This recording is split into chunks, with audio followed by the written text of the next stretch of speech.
Bueno, no sé qué decir, nada, mentira. Bueno, les agradezco mucho que hayan venido. Estamos en nuestro encuentro mensual del Club de Lectura, que ya venimos desde abril del año pasado, venimos ya trabajando con esto. Ciertamente es un poco complicado mantener un club de lectura. Pueden ver que a veces viene poca gente, ¿no? Pero, o sea, siempre depende mucho del tema también. Entonces, son diversas circunstancias, pero tratamos de, o sea, más que nada el espacio sigue siendo un espacio donde queremos sobre todo promover autores nacionales que de diferentes géneros. Ya le invitamos a varios autores este año. Y bueno, entonces por este mes, por mes es justamente la juventud, entonces me pareció muy buena idea poder invitarla a los autores que están escribiendo con ciencia ficción como Eugenia Rojas, Daily, José Chirife y José Monín, que son autores que van escribiendo sobre ciencia ficción y es un género que varios de los jóvenes hoy día, adolescentes inclusive, es lo que más leen, realmente es lo que más lee la gente. Entonces nada, la idea era un poco compartir un poco de las lecturas de ellos, que podamos leer un poco de ellos. Yo creo, no sé si yo les envié por correo, también les envié, no sé si les llegó los materiales, pero sí les envié, seguro. Bueno, en fin, vamos a igual a leer sus lecturas, vamos a debatir con ellos, la idea era leer un poco, analizar un poco la obra brevemente de cada uno de ellos y sobre todo también preguntarles en qué estado están en cuanto a lecturas cada uno ahora. Yo no sé qué está leyendo cada uno ahora, porque la idea con el club de lectura siempre fue que cada uno lea lo que le apetezca, lo que cada uno le guste leer, novela, poesía, narrativa, lo que ustedes quieran, pero también que tengan ese espacio para poder comentar qué es lo que están leyendo. Entonces, nada, arrancamos.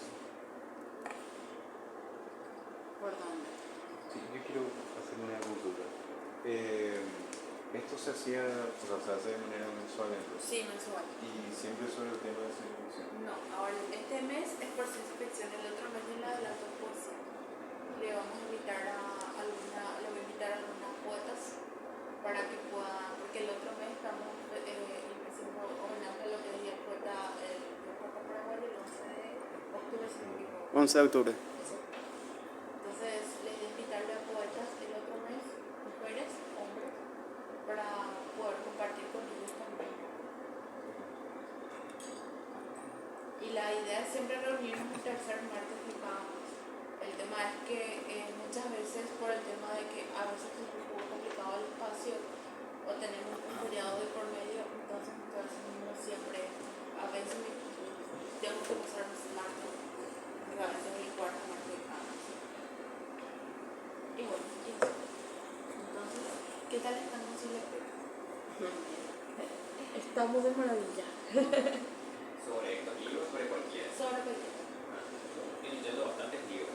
Yo no miro series ni películas, así que lo que hago para entretenerme es leer libros.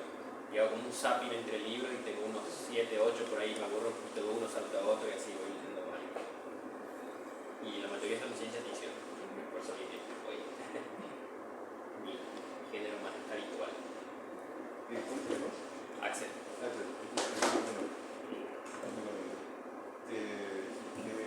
¿Podría decir alguno que te gusta?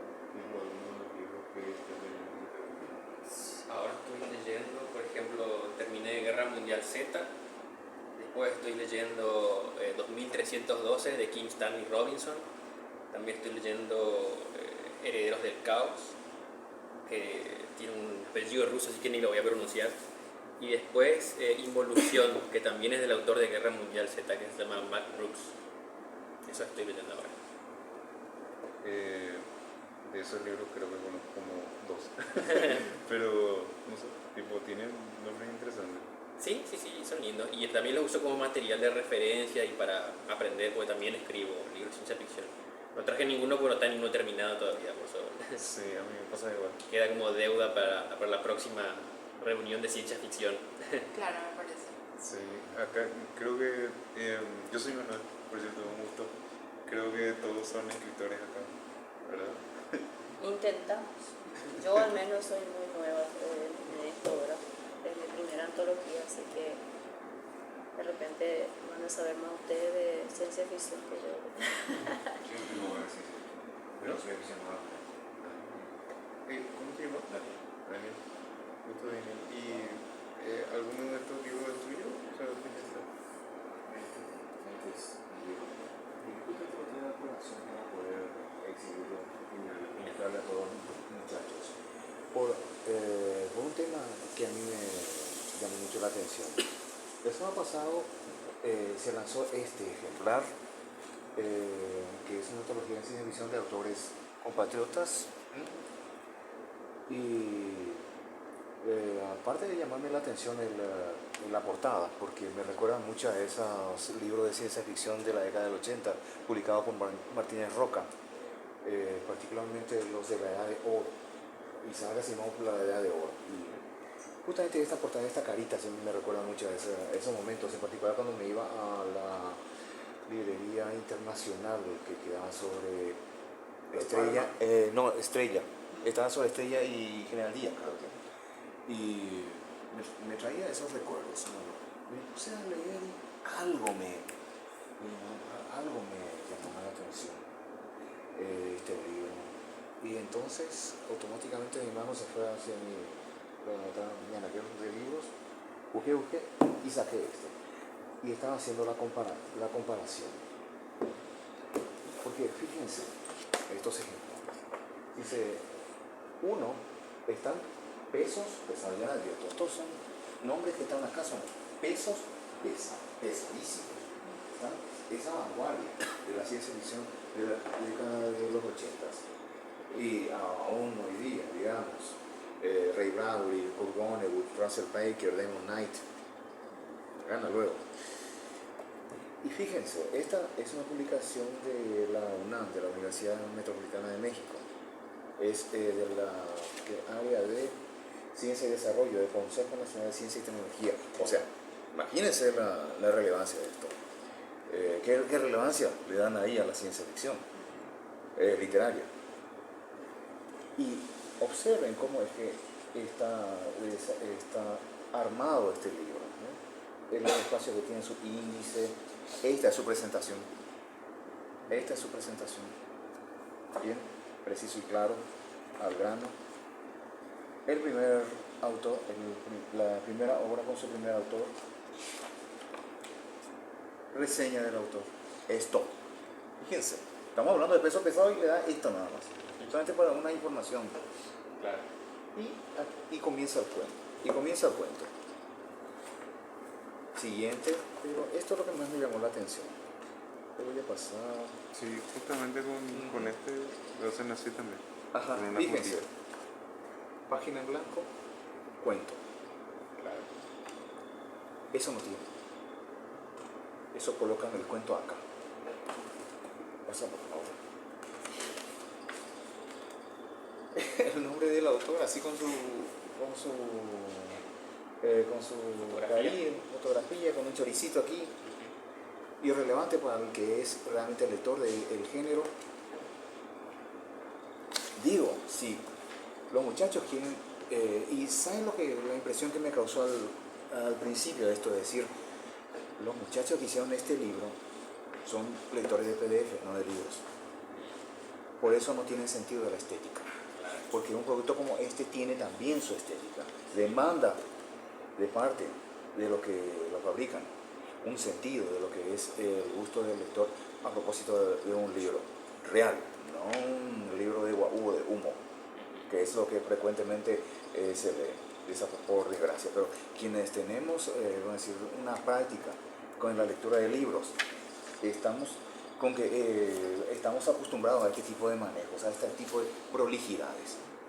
En adelante yo sugeriría a la gente que va a publicar sea un libro nominal o una antología, que tenga en cuenta ese tipo de detalles, de modo a que no les resulte tan chocante al lector ya acostumbrado. No hay ningún editor hoy acá, ¿verdad? Si te hubiera explicado o hubiera podido conversar ese tema contigo, porque Yo soy diseñador gráfico, experto en el área editorial.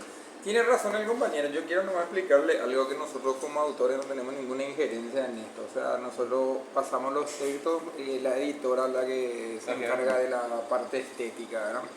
Inclusive hay algunos roces porque en el grupo yo sugerí algunas cuestiones, no sé si ustedes se recordarán, que tenían que ver con el formato, con una cuestión de la cantidad de espacio. A algunos compañeros no les gustó mi acotación, ¿verdad? Entonces, bueno, yo dije, yo estoy como autor, no como diseñador, ¿verdad? Entonces voy a cumplir nomás ese rol, ¿no? Bueno, en todo caso se hubiese también solicitado la presencia de un lector, que tiene una práctica también y que conoce más o menos esto y que le puede dar indicaciones y bajar un poquito los decibeles, porque eso también incide en la calidad de una obra.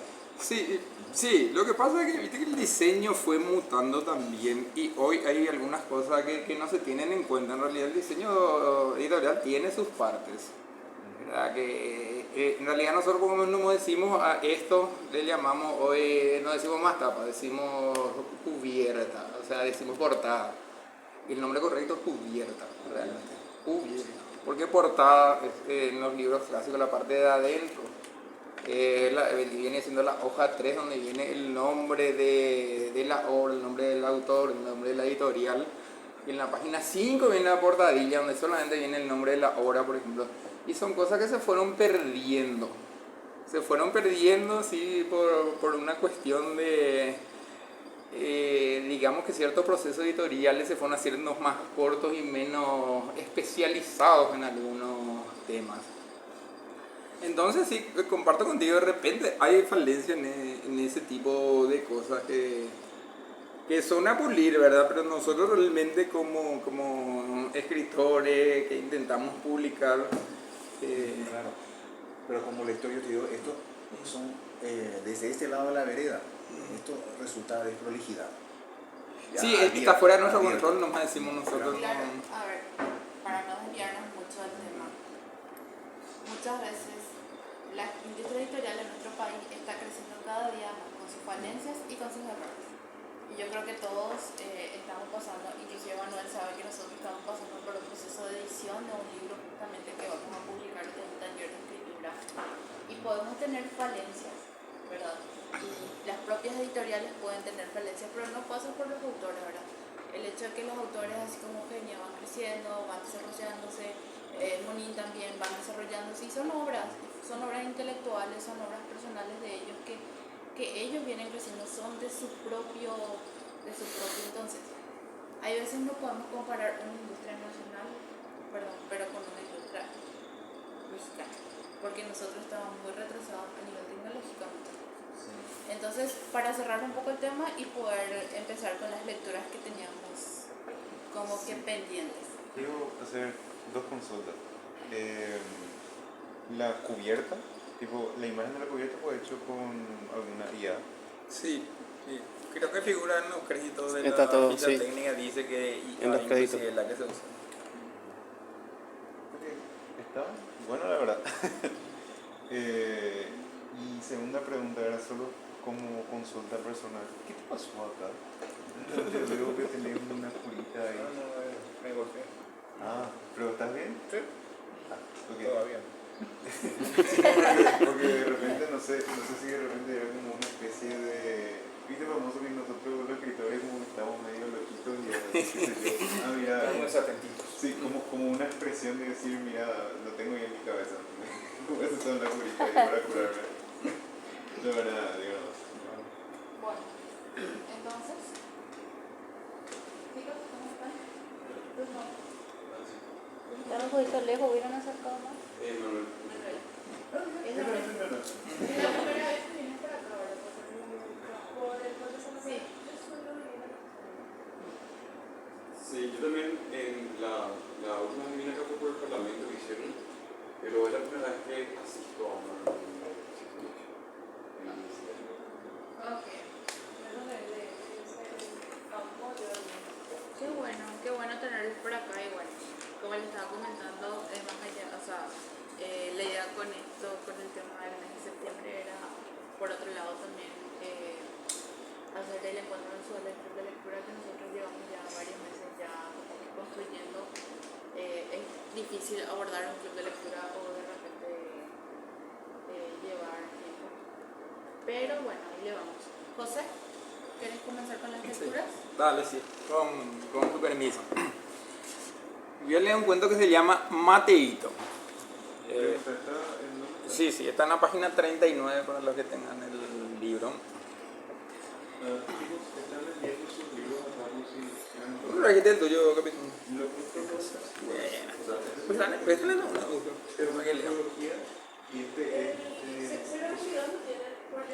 Sí. Sí, acá está. No, ya te va a hacer.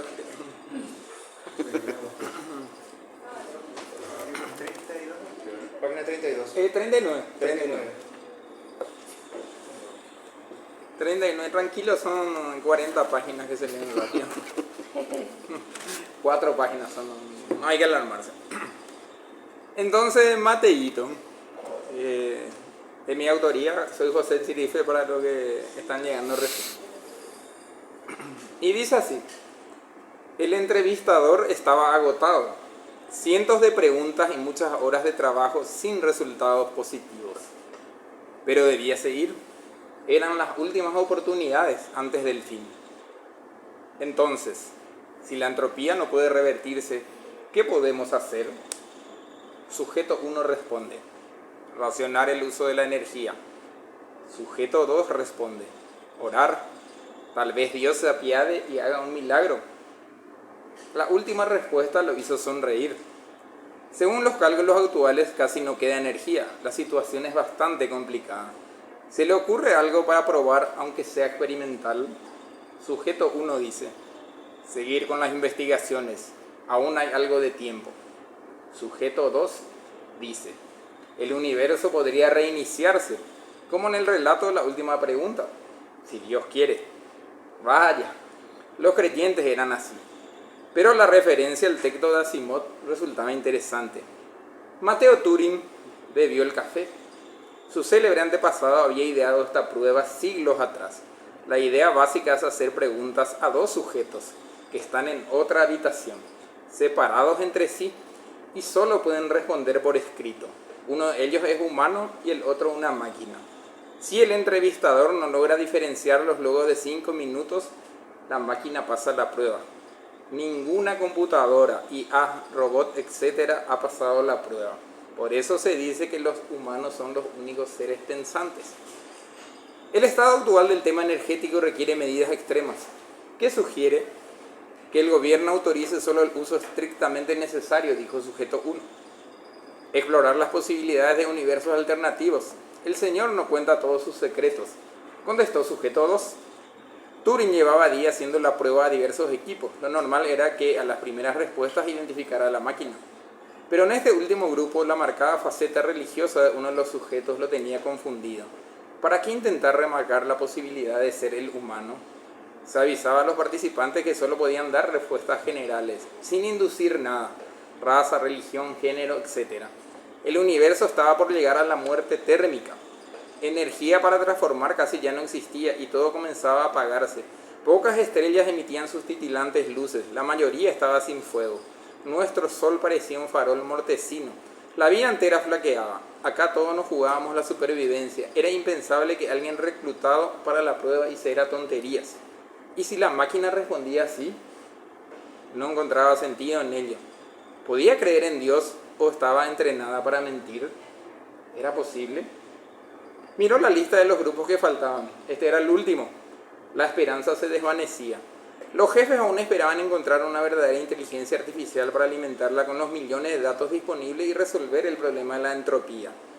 Los que tomaron la termodinámica como verdad tuvieron razón. Sus leyes establecen que la energía no se crea o destruye, sino que se transforma, y el proceso no es perfecto, pues parte de esta fuente se hace inutilizable. El universo existe mientras transforme la energía. La que no se utiliza, es decir, la entropía, va en aumento. Por otro lado, la energía utilizable va descreciendo. En algún momento nos quedaremos sin ella y también sin el combustible del universo entero. Él era profesor de matemática, lo habían contratado para hacer el test de Turing por su apellido. Nunca hizo nada importante, pero era muy bueno para tomar exámenes y darle la vuelta a las respuestas. Analizarlas era su especialidad. Detrás de una equivocación hay duda más que ignorancia, decía. Pero hay que tener reglas fijas para calificar, le contestaban los directores y colegas. En una era donde todo era manejado por IA, su sueño fue revolucionar la educación y enseñar a sus alumnos a pensar. Cada vez usaban menos la mente. Había presentado planes de estudio innovadores, pero le faltaba liderazgo y no logró apoyo para sus propuestas. Una llamada directa a su cerebro precisaba atención. En la actualidad ya no tenían aparatos externos para comunicación a distancia. ¿Tienes una conclusión?, preguntó el presidente. Analizo el último equipo, respondió antes de cortar. Odiaba que lo apuren. Él había recreado el test a la antigua, con un ordenador y teclado para preguntar y leer respuestas. Veía que si se acercaban a las condiciones de trabajo de su famoso antepasado, podría obtener el milagro. Estaba decepcionado con los resultados. Bueno, había que terminar. Hizo un par de preguntas más. Los 5 minutos reglamentarios del test estaban consumidos. Creía con firmeza que sujeto 2 era humano. Sobre sujeto 1 pensaba igual, aunque aparentara más racionalidad. Pero la prueba exigía una máquina. Le bromeaban los que arman los equipos. Siempre hay desubicados. Pues no caería en la trampa. Le fastidiaba la actitud de ese tipo de gente. Bromas en momentos inadecuados. Debía concluir, el tiempo terminó y quizás la vida con él. Ya no le interesaba confirmar nada, tampoco tenía importancia. Las galaxias se secaban como inmensos racimos sin vida para caer en la inutilidad y el olvido. La despedida como acto final pedía su espacio. Pasó al escueto informe. No encontré ninguna inteligencia artificial entre los equipos investigados. Firma Mateo Turing. Le respondieron al momento, ahora mismo desarme todo con la desambladora automática. Era un invento reciente, que con el mínimo gasto energético desmontaba cualquier objeto. Las cosas tenían tornillos maestros y al retirarlos quedaban desarticulados en cientos de partes. En segundos se procedía a desarmar, embalar y teletransportar todo a otro lugar de acuerdo a una lista de solicitudes de materiales. Se evitaba fabricar y se prefería reutilizar. Esto ahorraba energía. Si había personas involucradas, también se la trasladaba apenas terminada la tarea. El proceso era irreversible. Mateo debía oprimir un botón para iniciar el proceso, y así lo hizo. Escuchó el zumbido que corroboraba la tarea terminada. Ni siquiera había mirado las cámaras.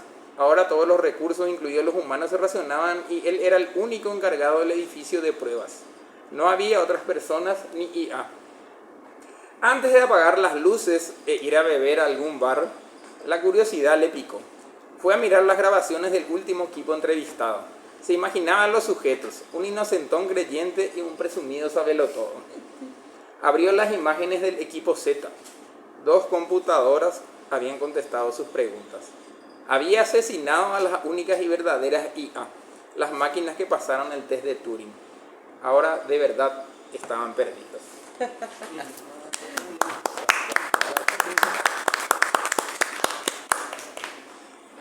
¿Alguna preguntita corta así para no restarle a los compañeros el espacio, capitán? ¿O seguro tenés algo? Ah, No, buenas. bueno.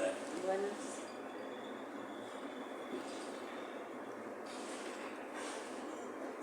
¿Por qué se llama Mateito?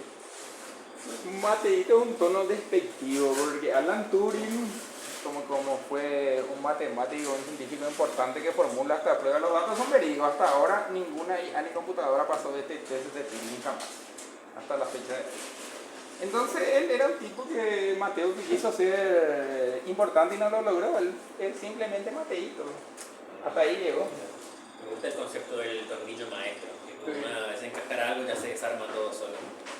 Y sí, la idea era ahorrar energía, esfuerzo, todo, y redistribuir, ¿verdad? Para que se vuelva a utilizar rápidamente.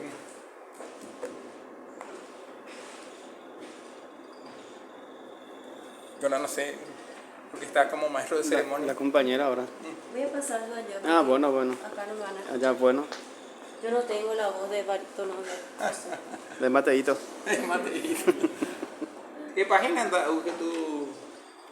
146. 126. Quiero hacer una pregunta más buena. Sí, sí.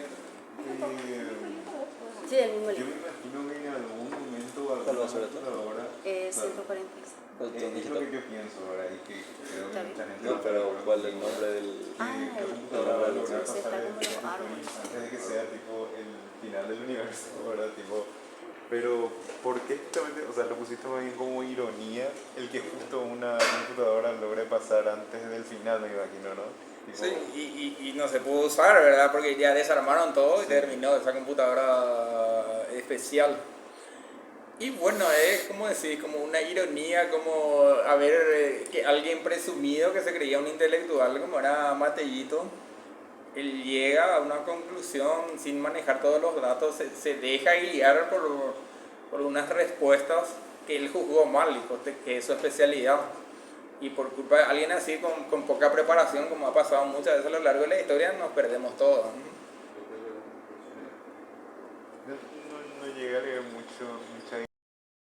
Mi nombre es Eugenia Rojas y el comienzo es los árboles. Corría el año 2094, tantas cosas pasaron. Yo sigo mirando al tiempo pasar.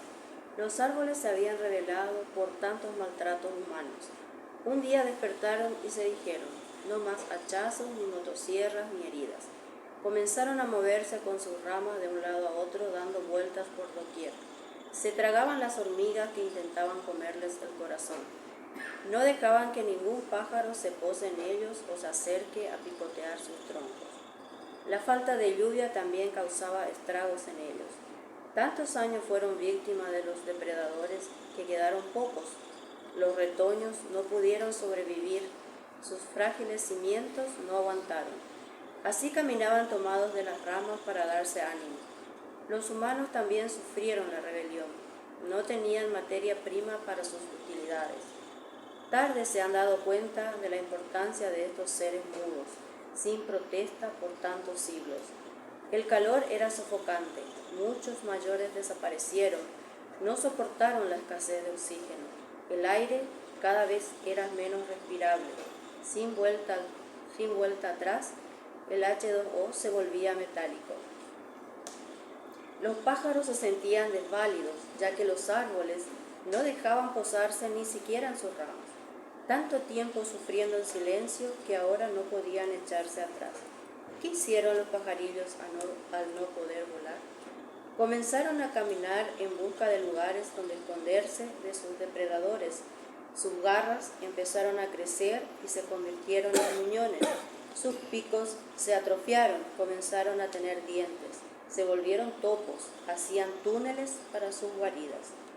Escaseaban los alimentos, comenzaron a volverse todos carroñeros, peleando con los caranchos y cuervos por la escasa alimentación que conseguían. Las pocas hembras dejaron de poner huevos y se extinguieron. Ya esas bellas aves que otrora surcaban los cielos de colores no existían o fueron quedando cada vez menos. Extraña manera de desaparición.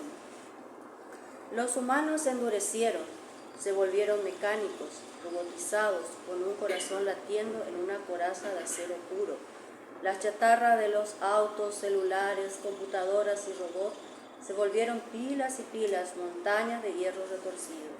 Fueron cada vez más inteligentes hasta que se rebelaron diciendo, basta de avilonamiento, como cosas sin valor, y empezaron a agruparse. Se fueron levantando uno a uno, cada chatarra con su grupo. Ya eran cabeza, cuerpo y extremidades. Se miraron unos a otros, se dijeron, qué lindos somos, pero nos falta algo.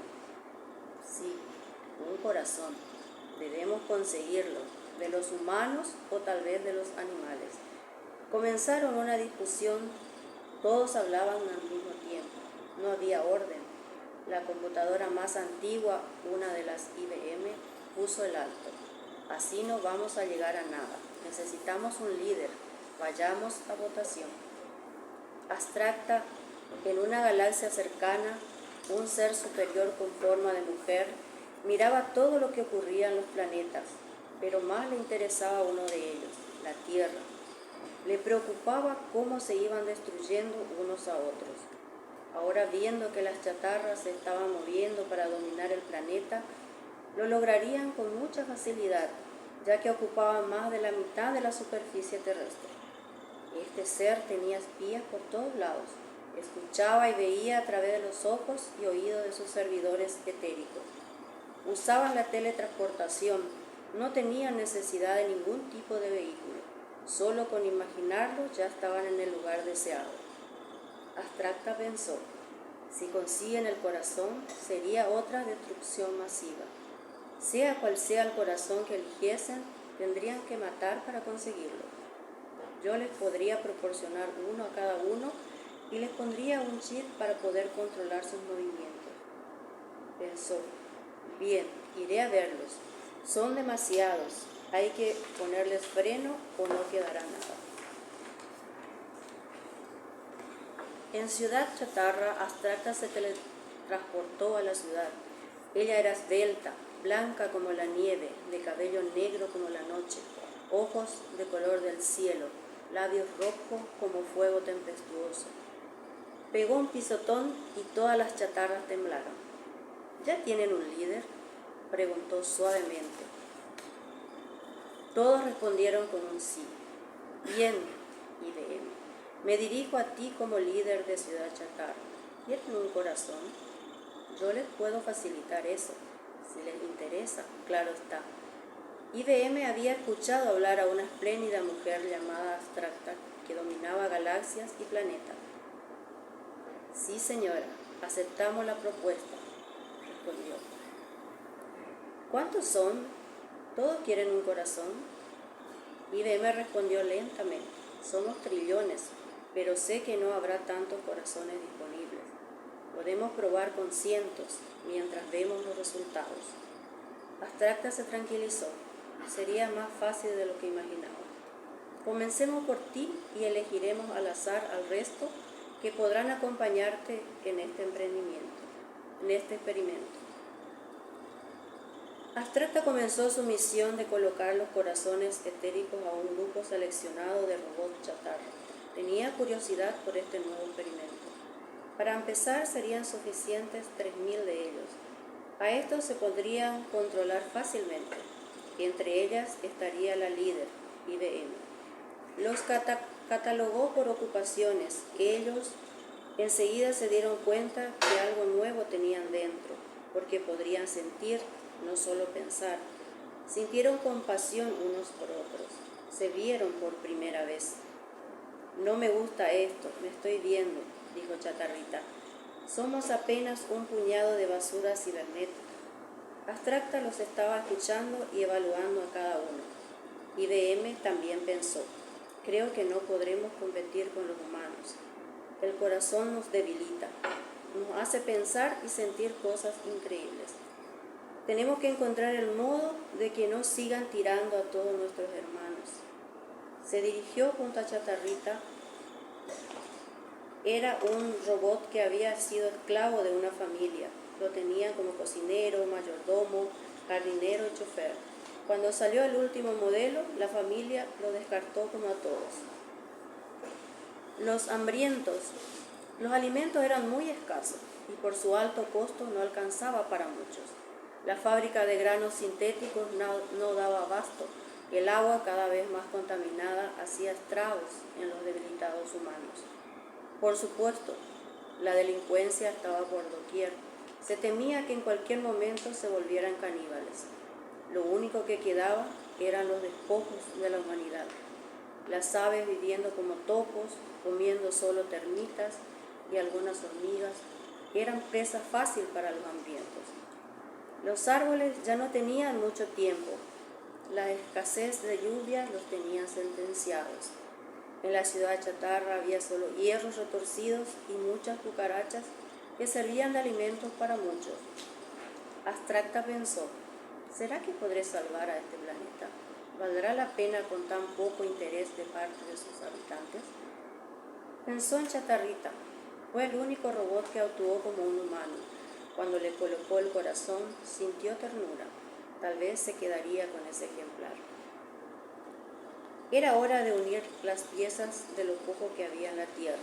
De lo contrario, las chatarras terminarían dominando el planeta. Faltaba el amor. Hacía muchos años que había desaparecido. Solo existía la discordia y la maldad. Luchaban por sobrevivir como fuera. Se dio cuenta que Chatarrita se ocupaba de sus amigos con dificultades. Había uno en especial que llamó su atención. Era un robot grande lleno de partículas de chatarras. Resultó ser un productor de imanes que fue cargando con todos los aceros en su camino hasta que se sintió pesado y ya no podía ponerse de pie. Fue despejando poco a poco toda su carga hasta que fue liberado. Abstracta se enterneció. Se acercó a Chatarrita diciendo: «¿Qué bondad hay en ti?». Él se inquietó, impresionado por su majestuosa belleza.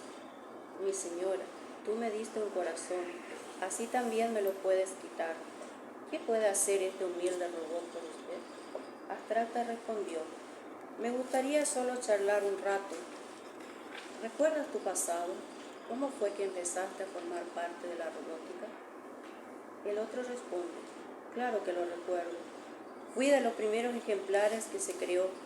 Fui directo con una familia adinerada que no quería pagar a humanos. Me han programado para servir y ser obediente, hacer todo en el hogar y más allá. Pasé muchos años con los humanos hasta quedar humanizado. Me faltaba un corazón, ahora lo tengo. Quiero ayudar a mis pares a terminar dignamente». Abstracta respondió: «Gracias por tus palabras. Tengo el poder de limpiar la tierra de tanta pobreza. Los mandaré a otro planeta donde podrán estar juntos y sin humanos. También podrán revivir y los que tienen corazón serán los líderes para una buena convivencia. Te pregunto, ¿tú quieres ir con ellos o prefieres quedarte en la Tierra? O quizás quieras ir conmigo a mi galaxia». No pensó mucho. Él contestó: «Mi deber es estar con los míos. Iré a ese nuevo mundo y tal vez, mi señora Abstracta, podrías ir a verlo por allá». Ella asintió con la cabeza y todas las chatarras desaparecieron. Cubrió la tierra de nubes y llovió por primera vez después de largos años.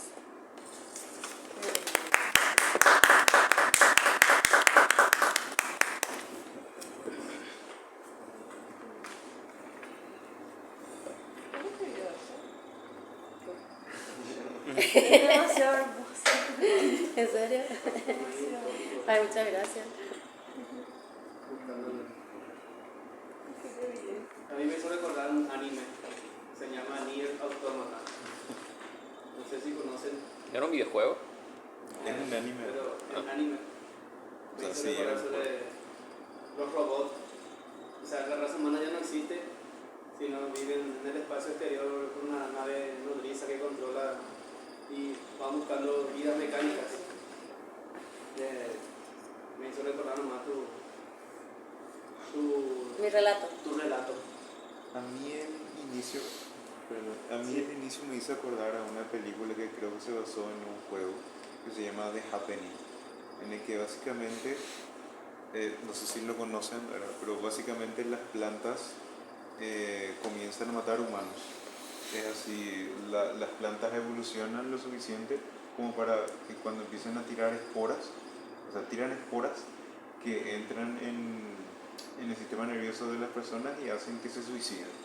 Básicamente como rebelándose también contra los humanos, ¿verdad? O sea, a mí el principio me hizo acordar a eso. Obviamente el principio es una pequeña parte, ¿verdad? Pero sí, al principio me hizo acordar a eso, pensé que iba a ir por ahí. No, porque no conozco ninguna de las historias de las que estás hablando y bueno, y todo, si es que hay algo similar, hay una similitud, pero no saqué de ningún libro ni mucho menos videojuego porque Claro. no es de mi época, de mi época, ¿verdad? Es una pequeña similitud la parte de los árboles. Como Sí, que claro. Eso es lo que yo entendí. Sí, La sí, parte sí. de los árboles Claro. que como que se rebelaban, que ya A mí no lo- permitían que los pájaros. A mí la parte de las aves que evolucionaron para ir bajo tierra me hace acordar a un artista que publicó un libro en su momento, que era un libro de su arte, pero era una temática específica que tenía como textos, como una especie de libro de biología en la que había un hipotético escenario en la que la raza humana o una especie X que no se identifica toma dos especies de la Tierra, que son los canarios y un tipo de pez que no me acuerdo cuál era, y lo suelta en un planeta de habitabilidad perfecta y deja esas dos animales y los deja ahí. Entonces el libro se trata de cómo a través de las eras geológicas que abarcan miles de millones de años, esas dos especies se diversifican y cubren todo el mundo de biodiversidad, como una especie de especie raíz de la que sale toda la vida que cubre ese planeta. Y es bueno que cada capítulo les recordó algo, ¿verdad? O sea que les trajo un recuerdo de una historia pasada. El relato me huele más a literatura fantástica, ya en el fondo, no tanto a ciencia ficción. Me trae a colación a algunos libros de Bradbury, uno que se llama En el Expreso al Norte, y que contiene un cuento cuyo título no me acuerdo, pero es acerca de un niño que en su sótano se pone a cultivar hongos. ¿Sí? Y estos hongos comienzan a crecer y al punto, y llega un punto en donde esos hongos, el niño se hacía cargo de los hongos, pero cuando más grandes, esos hongos se hacían cargo del niño. Es una vueltita de tuerca que le hacía Bradbury. Tiene ese tono y ese carácter. Como fantasía. Es más, tirando hacia el fantástico. Como un tipo especial de fantástico que creó Bradbury. Si por ahí sobra un poco de tiempo, me gustaría leer algo que yo tengo también, cuando terminen todos los demás. ¿Lo del corazón es una metáfora o un corazón real, según tu idea? No, es una metáfora. Como que dice que vas a conseguir corazones para ponerle a cada uno, y uno se imagina y le estás dando cualidades humanas a máquinas. Sí. ¿Cómo conseguir el equilibrio entre lo humano y lo tecnológico de esa manera? Porque al final de cuentas recurrimos otra vez a nosotros mismos, para ir en contra de nosotros mismos otra vez. Yo así lo siento, porque al final ella dice, la abstracta, dice, le voy a llevar a otro lado, fuera de los inhumanos, cuando que las cualidades que ellos representan son humanas. Bueno, es una idea, ¿verdad? Yo no me puse tampoco a profundizar. Yo sí, porque me empecé a leer y dije que tiene que ver esto con la máquina, ¿verdad? Pues de las cualidades humanas, algo que no lo tiene. Ahí entra el juego de la fantasía. Una metáfora de algo que yo quiero entender. Yo entiendo que, que es como una manera de querer salvar también los juegos que quedaba de la Tierra. Y como que las cualidades más evolucionadas las tenían ellos. Porque decían que los humanos como se estaban construyendo, las plantas estaban... Sin embargo, habla de corazones, y eso es una cualidad humana, no es tecnológica. O sea, ¿entendés? Sí, depende de... No es algo tecnológico. Una máquina no tiene corazón. No existe tal cosa, ¿verdad? O sea, yo no soy informático ni nada, pero entiendo que una máquina funciona de otra manera, ¿verdad? Se activa y se desactiva de otra manera. Pero entiendo la intención, la metáfora, todo. O sea, me es contradictoria más la idea. Pero quizá haya que profundizar más seguro en las intenciones. Si unimos de repente el primer cuento que iba también de por ahí una inteligencia artificial que supere lo que son las reglas impuestas a lo que puede ser programado, ¿no? Claro. Creo que cuando decimos corazón, ¿verdad? O sea, las máquinas anhelaban aquello que no podían imitar o que no podían construir. No hablamos de algo biológico, hablamos de la esencia del espíritu. Por eso entendía que decía como, claro, o sea, ¿qué te hace humano a vos al final? Que una inteligencia artificial no puede hacer hoy día. O sea, que incluso podría escribir 3 de estos libros más rápido de lo que vamos a escribir nosotros y seguramente con un algoritmo mucho más interesante, ¿verdad? Pero según yo entiendo, enlazando el primer cuento que buscaba una inteligencia artificial que trate de resolver el problema de la entropía y el segundo cuento que trata del sentimiento que las máquinas tenían ante la destrucción, ese supuesto sentimiento. ¿Qué hacemos para evitar la destrucción? Busquemos un corazón, un alma, algo. Una especie de Matrix, por así decirlo, pero al final, ¿qué es el corazón? En algo tangible baja el hada abstracta y te toca, pero también dice que tiene un chip, entonces es confuso. Claro, por eso a mí me confunde. Yo lo interpreté más como algo metafísico de la búsqueda, como se describiría en aquello que subyace a nuestro cuerpo, que es el alma, es algo que está fuera de nosotros, es algo que está dentro de nosotros, y para las máquinas, ¿qué es el corazón? Es un corazón latiendo que le sacas al animal y le pones porque dicen un punto, o es como una energía que le da y eso le brinda de... La idea del corazón. Bueno, le voy a cambiar el corazón, le vamos a poner, no sé. No, Yo creo Yo creo que el corazón como término está bien porque a cada lector le llega de manera diferente, a cada uno le recordó cosas, entonces eso es lo lindo porque yo más que leer estaba escuchando y era así como, bueno, Wall-E con A y un mundo más apocalíptico y qué bueno, eso, o sea, No sé si conoces, perdón, Sí, por no favor. sé si conoces una serie que se llama Altered Carbon. No, la verdad que no veo ese es un género que yo consumo. Ok, Respeto, pero no consumo. no, tranquilo. Altered Carbon, por ejemplo, es una serie en la que básicamente la gente logra la inmortalidad, entre comillas. Tipo, digo entre comillas porque es inmortalidad. Ni a vos te convence, ¿verdad? Por eso Claro, no lo digo. es inmortalidad tecnológica. Básicamente, todos tienen una especie de disco en el cuello insertado que se le inserta desde que nacen, y ese disco graba todas tus vivencias desde que naces hasta que tu cuerpo, que ellos le llaman funda, muere. Entonces, si vos lográs recuperar ese disco, puedes transferir ese disco a una nueva funda, a un nuevo cuerpo, y así lograr la inmortalidad, entre comillas. Pero ahí tipo te preguntas, ahí juega muchísimo esa serie con qué es el alma o qué es el corazón. Tipo, ¿es el disco físico o es otra cosa en realidad? ¿Entendés? Tipo, o sea, ¿qué por ejemplo a vos te hace ser vos? ¿O qué te hace ser persona? Pongo como ejemplo nomás como para hablando del tema, ¿verdad? Tipo que es bastante interesante la serie. Ya, genial. Gracias. Estoy conforme. Sí, el cuento también es interesante. Pero además la ciencia ficción justamente se basa en eso, en pensar otros mundos que sean posibles o no. No, de hecho.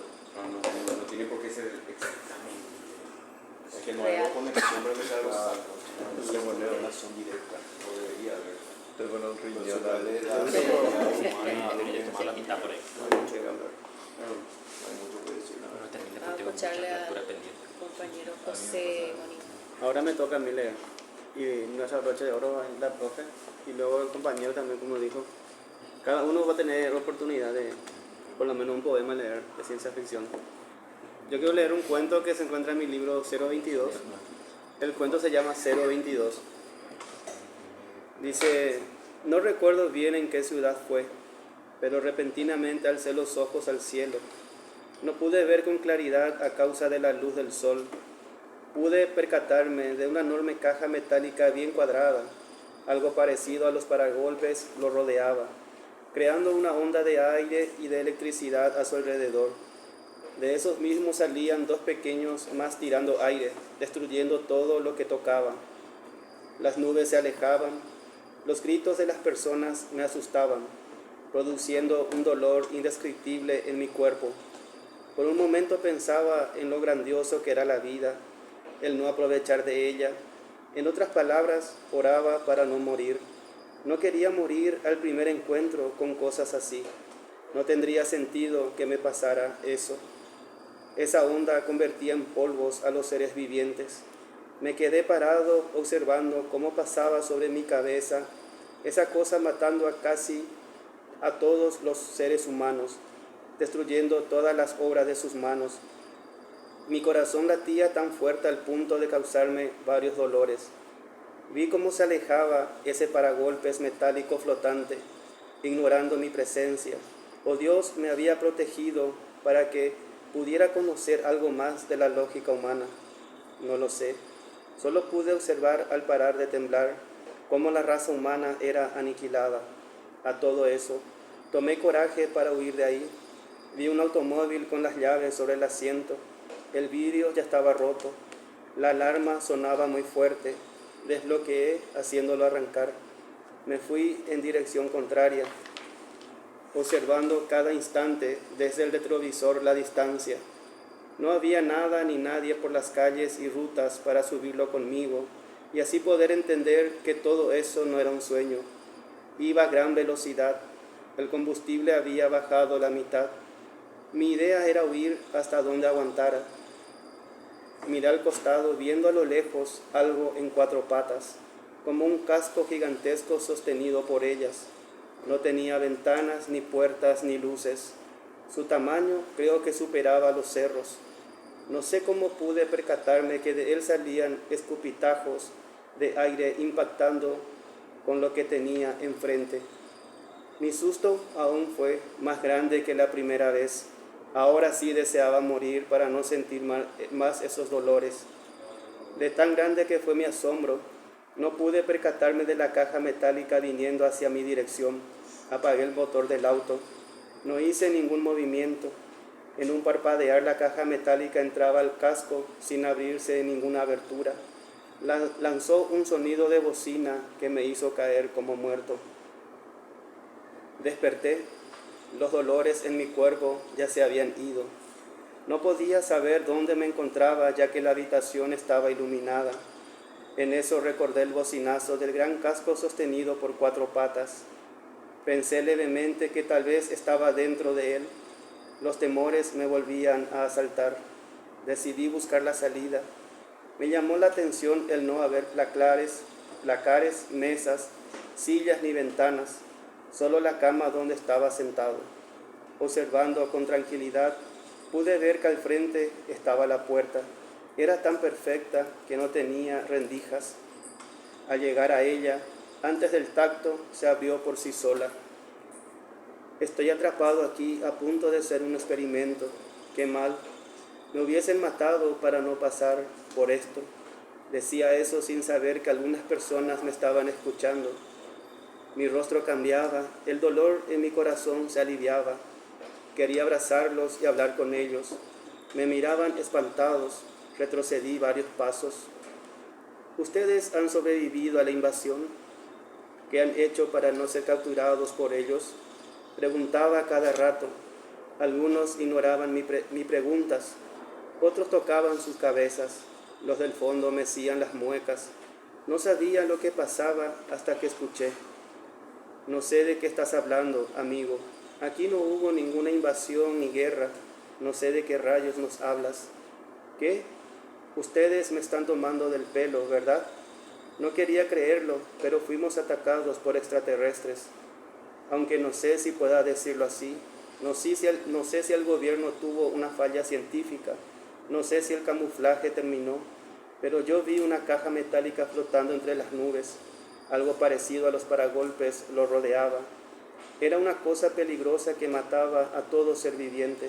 No solo eso, a unos kilómetros había algo parecido a un casco gigantesco sostenido por 4 patas. Oye, no sé de qué nos hablas. ¿Estás loco?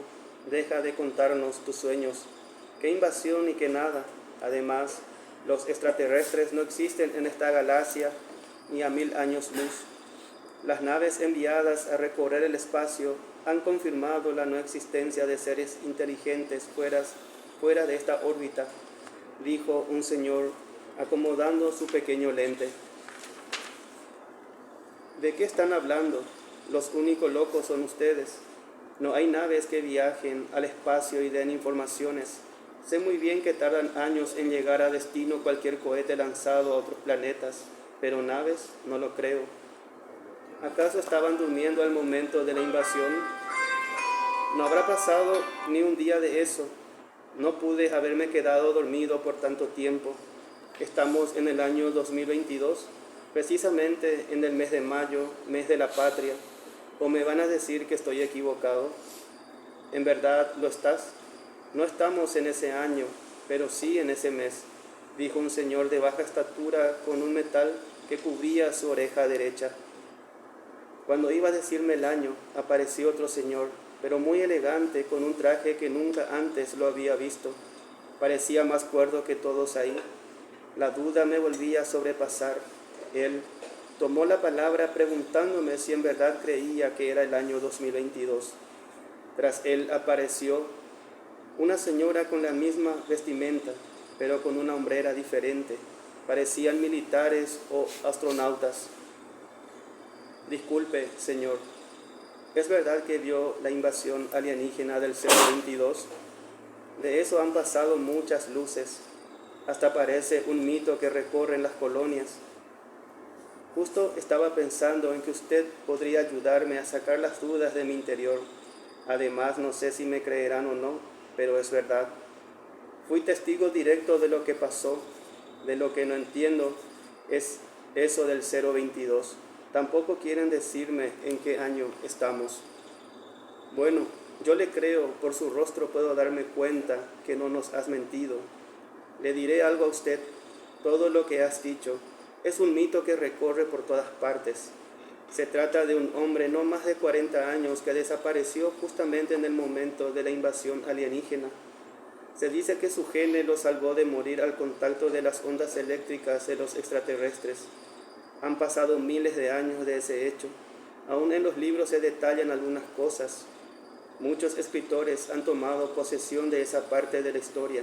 No solo eso, también se han filmado películas y hasta han hecho experimentos con las sangres de todos los vivientes, cosa que en la actualidad ya no se practica. Hubo un tiempo oscuro a causa de eso. Las locuras lo llevaron a extremos que algunos decidieron autoproclamarse el gene de la resistencia o de la vida. Es extraño que usted aparezca en mi flota y hable de eso directamente sin temor a nada. Quiero decirle que hay una ley que prohíbe el comentario sobre eso. Me refiero al 022, Código de la Invasión. Para ser más honesto, ese año no existe para el calendario, nunca existió. Usted apareció con esas palabras en su boca queriendo asustar a los que viven en mi flota. Es usted un demente por no conocer las leyes del sistema. Por eso digo que le creo, que no dudo de sus palabras. Ahora, ¿qué piensa hacer? Si algunos de estos lo acusan, morirás lentamente en la fosa de Hollín. No se preocupe, que ya los pagué para que usted se encuentre bien. Usted está en mis manos y tiene la obligación de complacerme en algunas cosas que deseo saber. No hay nadie más importante que usted ahora. Tengo la certeza que has viajado a través del tiempo-espacio. No se altere ni demuestre nada, o volverás a llamar la atención de todos, y ahí ya no podré hacer nada. Bajarán los controladores para llevarlo al planeta de los muertos. Creo que no querrás pasar por eso. Le diré exactamente lo que ha pasado con usted. Solo el gene que corre por su cuerpo es el gene o la sangre T. Nadie conocía en realidad su procedencia. Me refiero a la sangre. Esa sangre no era para vencer a la muerte. Esa sangre es para viajar en el tiempo. ¿Me estás diciendo que desperté en el futuro? Si es así, ¿por qué no me dicen qué año es? Es que no hay año. No sé cómo explicarlo. Será muy difícil y largo para usted, ya que no podrá entenderlo. Aún para mí, que soy un loco aventurero por y con la ciencia. Mejor dejemos así las cosas. Lo único que puedo es proponerle un viaje más. Usted aparecerá en el lugar que tenga en su corazón. Ahora, ¿el que está loco es usted o estamos los dos? En realidad somos tres. ¿No se ha dado cuenta de la hermosa mujer que está a mi lado? Ella está conmigo en todo esto. No solo soy capitán de flota, también soy científico e historiador. Siempre me atrapó los secretos del 022. Entremos a mi cabina, ahí sabremos de una vez lo que nos has contado. ¿Cómo harás eso? Es muy fácil. Los tres miraremos al espejo. Ahí podremos ver, aunque sea una ráfaga de sus recuerdos y más de lo que lo impactó. Vamos, acérquese. Nosotros nos colocaremos detrás de usted. No tenga miedo. Queremos ver lo que usted vio. Creo que esas palabras me convencieron, sacando de mí las dudas y el miedo. Pude sentir lo frío que eran sus manos al colocarlos en mi hombro. Nuevamente pude ver esa enorme caja metálica flotando entre las nubes. El miedo se apoderó de los tres. Miré desde el espejo y pude notar que temblaban de miedo. Me moví para separarlos de mí. Salí afuera. Lo que vi era único. Realmente estaba en un gigantesco barco navegando en unas aguas infinitas. Arriba de mí, cientos de naves vigilando el espacio. Caí como muerto, dando la razón al capitán. En verdad aparecí en algún lugar del futuro. Me frustraba no saber el año en que estaba. Pasados unos minutos, salieron junto a mí sin hacerme preguntas. Ambos me observaban detenidamente como queriendo decirme algo más. La gente que estaba ahí murmuraban, alejándose a sus habitaciones. Sin querer escuché que decían, ninguna nave lo detuvo. ¿Quién será esa persona? El capitán me hizo una seña para que lo siguiera. Fui tras él hasta entrar en su camarote. Pasamos como 4 puertas. Llegamos.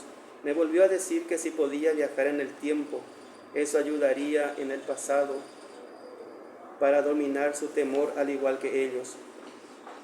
Recuerda que donde tu corazón esté, ahí aparecerás. Esta máquina, aunque no lo es, lo digo así para que puedas entender, lo construí con muchas luces. Decía al ordenar algunas cosas, no entendía lo que quería decirme, pero ya no sentía miedo al estar con ellos. Los veía temblar sin razón alguna. Dije que solo sería por todo lo que estaban ocultando al sistema. Lo que íbamos a hacer era muy arriesgado. No quería pasar toda mi vida en la prisión. Hagamos el intento. ¿Qué quieren que les traiga del pasado o del futuro? Te vuelvo a repetir, donde tu corazón sienta, aparecerás. No estoy seguro en qué parte de la historia, ya sea un futuro más alejado o un pasado olvidado. Cuando domines lo que hay en ti, podrás traernos cosas sencillas para estudiarlas. ¿Y dónde está esa máquina? ¿A qué te refieres con máquina? Seguro estarás pensando en algún aparato sofisticado que te hará viajar en el tiempo. Si es así, déjame decirte que no. Esa máquina que tú dices es algo sencillo y práctico. ¿Ves eso? Ahí te acostarás hasta que tu cuerpo esté bajo agua. Después activaré el drenaje. Si tu cuerpo está todavía aquí al terminar el agua, habré fracasado. Otra cosa, te había dicho que están prohibidas estas prácticas por el líder de la orden espacial. Llamar la atención es lo que no debemos hacer. Eso sería un suicidio. Espero puedas encontrar algo de ayuda para ti y para nosotros. Recuerdo que me acosté en una tina. Mi cuerpo se volvió pesado como una piedra. Dudaba si podía aguantar la respiración por mucho tiempo. El agua empezaba a masajear mi cuerpo. Sentía como si fuera que las galaxias entraban en mis poros, buscando algún lugar en el espacio. Me desperté con algunos dolores en mi cuerpo. Me encontraba frente al gran edificio de acero, lugar que era considerado para dotados en inteligencia. Miré su magnitud, pero ya en ruinas, cubierto por yuyales y humedades. Es ahí donde esos malditos extraterrestres atacaron. Sí, lo recuerdo bien, cuando me paralicé para no morir. Es impresionante la potencia de ese disparo contra el edificio que se construyó para la eternidad. Hablaba sin darme cuenta que algunas personas me observaban desde lejos. El miedo se volvía a apoderar de mí. Una mujer en alta voz me ordenó no moverme si no quería morir. Los pensamientos y los nervios me paralizaban al punto de querer orinar. Levanté mis manos diciendo que no me matara. Volví a escuchar que decían, ¿quién eres? No apareces en los archivos inteligentes de los radares. ¿Quién eres? Logramos escuchar que decías algo sobre extraterrestres. Si son los mismos que conocemos, déjame decirte que ellos abandonaron las 19 galaxias al encontrar otras 19 mejores. Según los datos que nos dejaron, de eso ya pasaron mucho tiempo. Ya nadie hablaba de eso y apareciste tú como uno de ellos. ¿De qué raza eres? ¿Cuántos siglos luces vienes? ¿Quién te ha enviado? No vimos ninguna luces bajar, ni los radares detectaron nada. Si te mantenías en silencio, jamás hubiésemos dado contigo. ¿Por qué justo hoy que iría a dar una vuelta? ¿Acaso ya terminó la paz?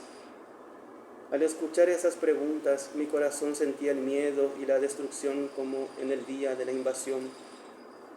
No recordaba muy bien cómo fui a parar ahí, frente a la muerte, hasta que recordé las palabras 022. ¿Qué has dicho? Repite eso.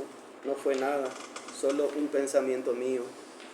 No importa, solo repítelo. Bueno, pero no me maten, por favor. 022, 022, 022. Está bien, no dispararemos. Camina hacia el edificio. Entra y sube al segundo piso, ahí te esperaremos. No te olvides de lo que has dicho. Volteé a mirar al edificio. No tenía más opción que hacer lo que ellos querían, ya que no me matarían. El olor a ramas secas era impresionante. Estaba oscureciendo. Las estrellas radiaban como si fuera que habíamos subido un poco más. Caminaba, no se escuchaba ningún automóvil ni bullicio. Ya habían pasado como 10 minutos. El edificio se encontraba lejos aún. Decidí hablarles, pero sin resultado alguno. Todo se volvió silencio inminente, que ni mosquitos volaban. Un recuerdo vago vino a mí esa noche, sobre los escupitajos de aire saliendo de ese casco gigantesco. Un dolor en mi pecho no me dejaba avanzar, me sentía mareado. El ambiente había cambiado, hasta que sentí que alguien me colocaba una máscara respiratoria que aliviaba mi cuerpo. Recuerdo que alguien me dijo: no tengas miedo, estás en buenas manos, dándome al desmayo completo. Recobré la conciencia, pude ver a unas cuantas personas a mi alrededor hablando de mí. No los podía entender con claridad, pero repetían mi nombre. Ahí volví a desmayarme. Abrí los ojos viendo que las luces de los techos pasaban frente a mí. Sentí que era llevado en una camilla. No veía los rostros de los que me llevaban, pero producían unos ruidos extraños que nunca en mi vida había escuchado. ¡Hey tú, despierta! Has absorbido mucho el aire de los bosques. Despierta, me decían sin saber quiénes eran. Al abrir los ojos, sentí un poco de miedo. Repentinamente pude ver que temblaban, cambiando sus tonos conmigo. Por fin despiertas. Has estado diciendo palabras en códigos. Hemos anotado algunos. Tienes suerte que nos has dicho la contraseña para no dejarte morir. Mejor come algo para luego decirnos lo que tendrás que decirnos. ¿Y qué es lo que debo decirles? En verdad no comprendo nada. Hace un rato fuimos atacados por extraterrestres y ustedes me salen con eso. No comprendo. Muchacho, creo que al viajar en el tiempo, tu cerebro no almacenó las informaciones que se requerían. Algo falló. Pero ten ánimo, porque lo más importante lo trajiste contigo, el 022, cosa que los demás no lo lograron, dijo un señor ocultándose entre las penumbras. Eso fue todo lo que recordé. Sí, qué bueno. Gracias. Un poco largo nomás. Pero, ¿eh? Un chique largo. Sí, sin preguntas, por favor. Yo tengo una pregunta. Sí. ¿El libro es una historia completa o son varios cuentos? Son 12 cuentos. Sí. Pero según mi presentador, son obras correlacionadas que se inclinan a una novela. ¿Quién te dijo eso? Mi presentador oficial que está ahí, José. Como hay conexiones entre cada cuento. Sí, según él. Según mi presentador, que fue el que hizo el análisis de las obras. Ahí concluye la historia del viajero. Y luego hay otra. Para mí son cuentos diferenciados. ¿En un mismo universo? O... ¿Cuál? ¿Del 022? ¿A todos le pasaron cosas ese año? ¿Durante el ataque o son...? No, el 022 es un código, un año que no existió en el tiempo futuro, donde este personaje aparece. De tan impresionado que estaba, él sentía el dolor en su cuerpo, porque vio una cosa cuadrada entre las nubes que era impactante. Entonces él dijo, bueno, porque ya morir tengo que aprovechar, y después ya quería morir. Y entonces él no sabía que él era una persona que tenía la capacidad de viajar en el tiempo-espacio, porque él apareció en un futuro muy alejado, donde ya no existía la parte seca, sino todo era agua y las naves espaciales ahí vigilando la Tierra. Y luego se encuentra con este señor, que es el capitán de flota, que le invita nuevamente a viajar en el tiempo, pero se va al pasado. Pero si vamos a comparar cuando fue el ataque de extraterrestre, es futuro otra vez. Es un futuro otra vez. el otro es un futuro más alejado y así, es un juego de tiempos. Pero él sabe, José, en qué año fue, ya no recuerdo. No, el ataque fue en el año 2022. Está escrito eso. Quiere decir que ya pasó ya. Fue el año pasado, el 2022, pero en el futuro No existe. no existe ese año. De 2021 pasaron al 2023 directamente. A mí lo que me gustó de la historia de la primera vez que había leído es que la sangre en sí de él era importante. Sí. Y esa capacidad estaba así adentro de él. No en máquinas ni en otro tipo de cosas. Me parece muy original ese argumento. Sí, esa idea me surgió viendo casi documentales sobre extraterrestres, sobre viajes en el tiempo, sobre cosas futuristas y también algunas películas justamente de extraterrestres de una época muy futurista, donde el ser humano está en el año 3600 prácticamente y logra tener su primer contacto con extraterrestres, pero no son extraterrestres buenos, sino son asesinos. Y de ahí también me vino la idea de este cuento. Y ahora le quiero dar a la compañera... Una acotación más, sí. si se puede. Escuchándote, hay un nombre que se me vino a la memoria. Herbert George Wells, H.G. Wells. Sí. Es la impronta que tiene, no solamente te digo por la portada, el tono y la historia, me hace acordar, no únicamente de su famosa obra esta de La Guerra de los Mundos, hablo también de relatos que no son muy conocidos, como La Puerta en el Muro o El Sueño de Armagedón. No sé si lo viste hablar. No, solamente La Guerra de los Mundos.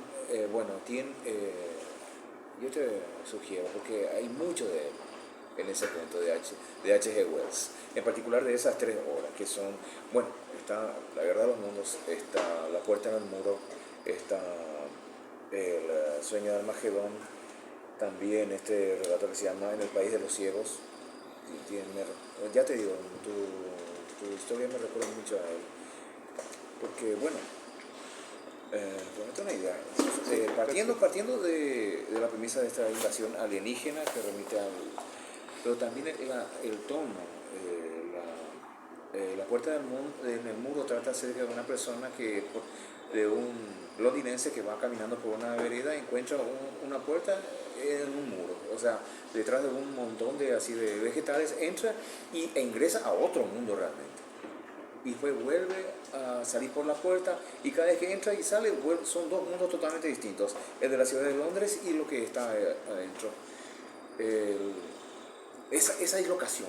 Claro, esa relación también que él hace, claro. como que sucede todo en simultáneo. Ajá. Después, sí, y en El País de los Ciegos, porque, bueno, es una historia ambientada en el Perú, sobre una leyenda acerca de un país de los ciegos en donde va un explorador, un equipo del que solamente sobrevive uno, que es el que llega al País de los Ciegos, y que se le llama así porque una situación que no viene al caso de relatar acá, todos los habitantes son ciegos. Y el protagonista piensa de que con su posibilidad él va a ser el rey. Famosa frase, ¿cómo era? El país de los ciegos, el rey, y él tenía los dos ojos. Pero ¿qué pasa? Los habitantes de ese país estaban tan acostumbrados y manejaban tan bien su medio ambiente que estuvieron a punto de sacarle los ojos a él, porque parecían que eran una protuberancia que le hacían decir cualquier tontería. Claro, pues tenía percepción diferente a la de ellos. Claro, y por fortuna el protagonista pudo huir. Y ¿qué hay otro? El Sueño de Armagedón. Es un relato que se lleva a cabo en un vagón de tren en donde se conocen dos personas y una de ellas le cuenta acerca de justamente un cataclismo, una guerra mundial, pero a partir de un sueño. ¿Qué le ocurrió? Él tuvo ese sueño. Y Armagedón justamente que anunciaron un cataclismo, una guerra final. Por eso de eso. Me recuerdo, o sea, yo no sé si estoy equivocado, pero bueno, muchísimo. Tiene ese sabor de impronta H.G. Wells. Y acá nuestro José dijo que era Ray Bradbury. Sí, bueno, pero leyendo. Bradbury es dulce. Es muy dulce. Sí, pero hay que leer toda La la obra. obra. Este es un solo cuento. Yo leí los 12 cuentos, ¿verdad? Entonces yo le decía a José que me recordaba a Ray Bradbury por Crónicas Marcianas, en el sentido que cada uno de los relatos son independientes, pero forma como un cuerpo único.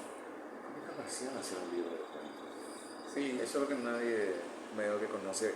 Crónicas Marcianas era un libro de cuentos que tenía preparado Bradbury, pero no encontraba editor. Hasta que Hugh Hefner, el director de Playboy, que simpatizaba mucho con él, le llamó y le dice: ¿sabes que tengo espacio en mi revista?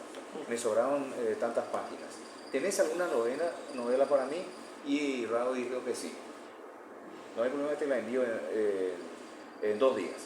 Y en 2 días transformó ese volumen de cuentos en un relato, en una sola novela. Pero originalmente Crónicas Marcianas era eso, un libro de cuentos, básicamente. Y ahora sigue la profe Daily. Bueno, muchísimas gracias. Bueno, creo que voy a hacerle un poquito de justicia a la poesía porque mis compañeros han compartido prosa, han compartido cuentos y bueno, dicen que la poesía no se explica, pero para mí es muy importante hoy decirles qué motivó, qué me motivó a escribir estos poemas y por qué de alguna forma también son de ciencia ficción.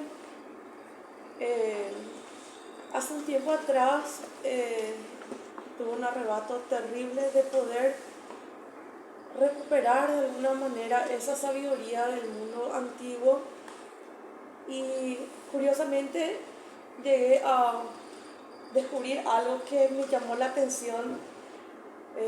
Acuario, mi signo astrológico, es un signo que se le llama o se le conoce por ser de alguna forma un adelantado en el tiempo.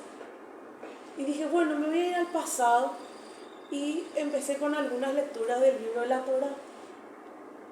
Y haciendo lecturas de Cábala fui a encontrar que en realidad la Torá, como cada palabra, tiene una numerología, tiene una codificación. Y que esa codificación da, ¿verdad?, como consecuencia un significado cifrado a través de ese libro. Recordemos también que Moisés sube al monte de Sinaí y alguna conciencia supraterrena le da esos manuscritos a Moisés, ¿verdad? Y así es como voy a dar con el libro del esplendor y empiezo a leer esas lecturas del libro del esplendor que son consideradas dentro del judaísmo como el alma de la Torá. Y me impresionó demasiado la forma como la explicación de los astros tiene demasiada influencia en nuestro batallar existencial. Tal es así que, por ejemplo, la historia del arca de Noé, la palabra arca, ¿verdad?, al dar un nuevo significado, en realidad lo que significa es entrar en la meditación. O sea, las personas que se salvaron de ese cataclismo no fueron personas que entraron literalmente en un arca, ¿verdad?, con los animalitos y todo eso, sino que todo es gemátrico. Y que en realidad, al entrar en el arca, lo que hicieron fue entrar en la meditación.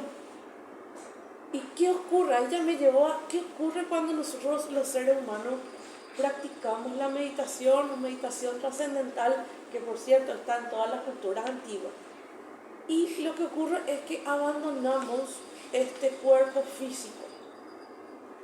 ¿Por qué? Porque nuestra molécula materia, protón, electrón, neutrón, empiezan a vibrar electrónicamente mucho más rápido y entonces la materia en el fondo es energía que vibra un poco más densa, pero que con ciertos movimientos, ¿verdad?, hercios, emociones, puede totalmente fragmentarse e incluso hasta reconstruirse en otro lado, ¿verdad? Como decía Einstein también, creo que en su física también, ¿verdad? Bueno, todo eso me voló la cabeza Y fueron lecturas que fui coleccionando hasta que una vez le escuché a una canalizadora llamada Sara Maikaja, tiene un canal y todo que es de YouTube. Y bueno, muchos dicen que ella retrotrae como ideas neonósticas, ¿verdad? Pero lo curioso de ella es que ella canaliza la conciencia de la madre tierra, de Gaia. Y ella dice que obviamente tenemos los días contados porque la tierra, madre Gaia, el núcleo está vibrando y está liberando su cristal, su fuerza, y que eso está provocando una reestructuración total de este plano ambiente acá en Gaia. De ahí que la pandemia en realidad, por ejemplo, fueron microorganismos que estaban más supraenergizados y por eso nos afectaron más. Y lo mismo los mosquitos y todo eso es parte de la gran energía gaiana que está, digamos, estallando desde el núcleo. Pero que eso de alguna manera sí, obviamente se va a descontrolar. Y ella, sin tener lecturas de Zohar, ni de Torá, ni nada de la sabiduría antigua, ella dice, la única forma en que el hombre se va a salvar es entrando en un estado búdico, en estado de huevo. O sea, prácticamente, se van a desatar estos cataclismos y la forma en que se va a salvar el hombre es a través de la meditación, entrando en un estado de iluminación. ¿Verdad? Es curioso, o sea, todo eso. Bueno, entonces, eso es lo que nos va a salvar. Y en realidad, yo creo que la espiritualidad se conjuga perfectamente con la ciencia, solamente que los poderes que gobiernan en las sombras, ¿verdad? Sin entrar en teorías conspiranoicas, ocultan y persiguen esas sabidurías extintas que debemos recuperar para entender lo que es el futuro, ¿verdad? Porque sabemos que todos esos monumentos en realidad nos hablaban de supraconciencia, ¿verdad? De inteligencias realmente muy adelantadas a su tiempo, ¿verdad? Las pirámides, por ejemplo, ni un naipe puede entrar entre los ladrillos. Y se cree que eso fue hecho con tecnología de levitación a través del poder de la mente. Quiere decir que la mente y sus misterios todavía está de alguna forma no explotado, el potencial del cerebro. Bueno, y eso es lo que inspira este poema, por eso le puse de título El Arca, y les quiero compartir varios y también contagiarles un poco en el espíritu que me es en ellos, ¿verdad? Disculpa, ¿qué página es? Página 97, es El Arca. Estoy dentro, respiro la luz universal, inquietas mis moléculas crean otra realidad, difusa la ilusión, la vibración es un avatar. Los números celestes erigen la pirámide pascal. En el arca sagrada se gesta el hombre primordial. Entre ígneas membranas su cuerpo estratifica el cristal. Libres en el infinito, los mundos evolucionarán. Magnéticos sus campos expulsan partículas tax.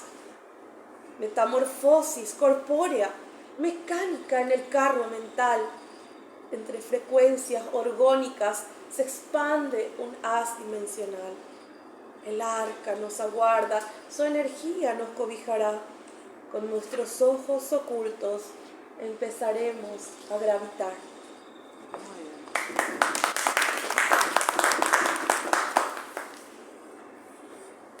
Bueno, quiero leerles también Uraniana. Los regentes del signo de Acuario son Urano y Saturno. Son dos planetas muy poderosos. Saturno porque es el gran corrector de su energía. Y Urano justamente tiene esto futúrico. De hecho que, a ver cómo describirlo, la órbita convencional de los planetas es así, ¿verdad? Y el de Urano vendría a ser así, o sea, es totalmente o sea, se descoloque totalmente de lo convencional. Y de allí que en aras de esa gran era de Acuario que entra justamente Plutón, entra en el 2024 en la casa zodiacal de Acuario y se va a quedar como más de 40 años. De ahí que esa energía, ¿verdad?, en concreto va a provocar muchísimos cambios planetarios, ¿verdad?, que ya vemos venir con este despertar tecnológico. Y es como una muerte también, de alguna forma, una muerte pero de viejos paradigmas para anticipar una nueva era. Entonces, por eso el título, uraniano.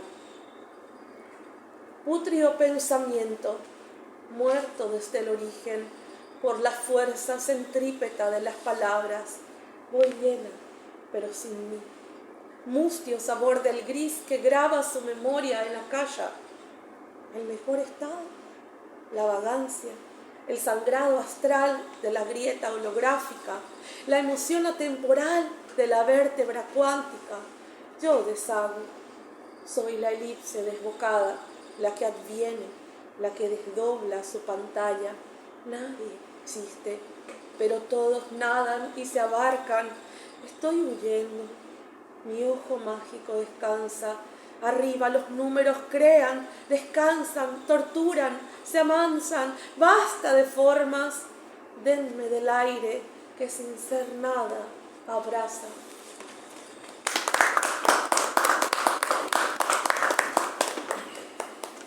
Bueno, y les leo uno último de la página 95 de este libro maravilloso.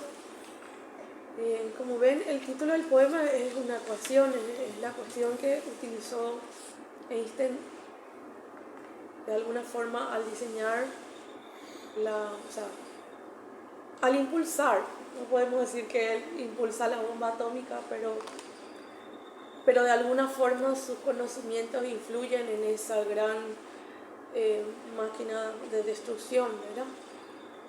Y bueno, me inspiró eso, este poema, de cómo el hombre, si utilizara tal herramienta, prácticamente se precipitaría esa gran destrucción de ola masiva, ¿verdad? Y que eso sería terrible porque sería un fracaso para toda nuestra raza como humanidad. Y es justamente lo que queremos también de alguna forma los escritores apelar, creo que con la ciencia ficción, a que todos nosotros seamos conscientes de ese mundo que se adviene y entender que también con la literatura se reflexiona sobre esas realidades, ¿verdad? Lo que estabas diciendo respecto al libro es importante, pero visionando también un poco el futuro, hay que ver que el libro tiene muchas formas. El libro es esto que estamos haciendo, es hablar.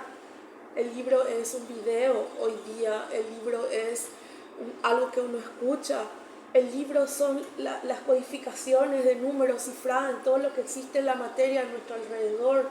Eso es el libro hoy día, ¿verdad? Y que estructurarnos todavía en algo tan arcaico, ¿verdad?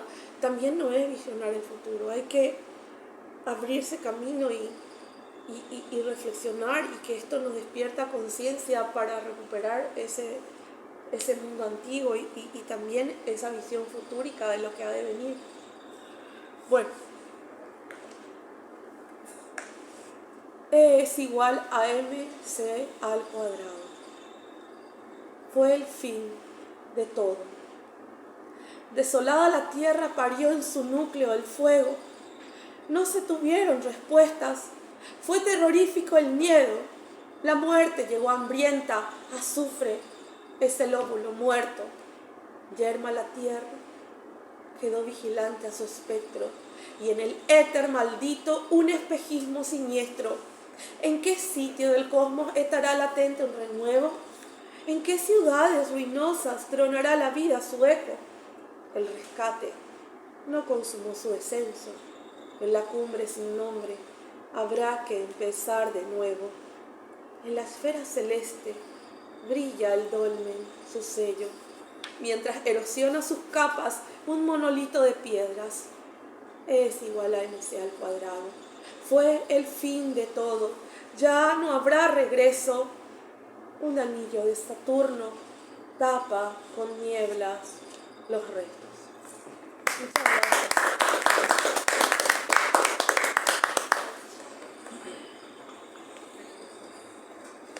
Daily, yo te puedo hacer una consulta que en uno de los poemas citas a Acacia. Y Acacia, bueno, yo dos conceptos nomás manejo de Acacia. Uno como quinta esencia y otro hablan de un demonio. Acacia, ¿en qué sentido está usada? Buenísima la pregunta. Sí. Bueno, la memoria Akasha es realmente algo, es un misterio muy importante que todos los seres humanos realmente deberíamos estar ocupados en eso, porque nuestra célula, ¿verdad? Cuando microbiológicamente vamos llegando al sumum de la célula, estamos viendo que nuestra estructura ósea es cristalina. El hueso tiene cristales de hidroxidiapatita.